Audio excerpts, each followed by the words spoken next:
साल था 1955। मालवा में भयंकर गर्मी पड़ रही थी। धूल भरी हवा सूरज जैसे आग बरसा रहा हो। एक बैलगाड़ी धीरे धीरे चल रही थी। उसमें 4 सहेलियां बैठी थीं, राधा, कमला, सीता और गीता। ये चारों दूर के गांव किसी शादी में जा रही थीं। गाड़ी वाला रामू आगे आगे चल रहा था। कभी गाना गुनगुना रहा है, कभी बैलों को चल चल कह रहा है। महिलाएं अपनी बातों में मस्त थीं। शादी की रस्में, गाने, खाने की बातें हो रही थी। खूब हंसी मजाक चल रहा था। सूरज ढलने लगा। आसमान के रंग बदल रहे थे। नारंगी, गुलाबी, बैंगनी सब रंग बिखर रहे थे। महिलाओं ने खाना खाया और आगे के सफर के लिए तैयार हुई। अभी उन्हें बहुत दूर जाना था। रात हो गई, चारों तरफ अंधेरा। बस जुगनू टिमटिमा रहे थे। हवा ठंडी हो गई थी। महिलाएं अपने अपने होने वाले पतियों के बारे में बातें करने लगी। अचानक रामू ने गाड़ी रोक दी। आगे रास्ता खराब है, मुझे पता नहीं था। उसकी आवाज में डर था। महिलाएं भी डर गईं। चारों तरफ घना जंगल था। रात का सन्नाटा और भी डरावना लग रहा था। अब क्या करें रामू? राधा ने पूछा। उसकी आवाज कांप रही थी।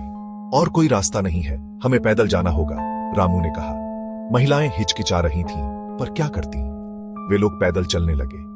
रामू आगे आगे मशाल लेकर चल रहा था। मशाल की रोशनी में पेड़ों की परछाइयां डरावनी लग रही थीं। जंगल में अजीब अजीब आवाजें आ रही थीं। महिलाएं डर के मारे एक दूसरे से चिपक गईं।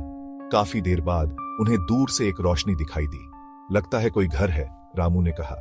उसकी आवाज में थोड़ी राहत थी। महिलाओं को भी उम्मीद दिखी। वे लोग उस रोशनी की तरफ तेजी से चलने लगे।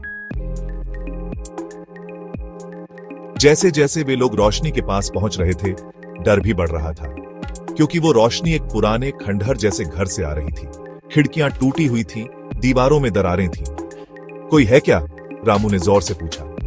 कोई जवाब नहीं आया। बस एक अजीब सी खामोशी थी। घर के अंदर से एक अजीब सी गंध आ रही थी।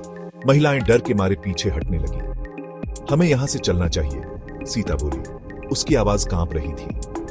पर रामू जिद करने लगा। हमें यहीं रुकना होगा। सुबह होते ही हम लोग आगे बढ़ेंगे। महिलाओं को उसकी बात माननी पड़ी। वे लोग घर के अंदर चले गए। अंदर का नजारा और भी डरावना था।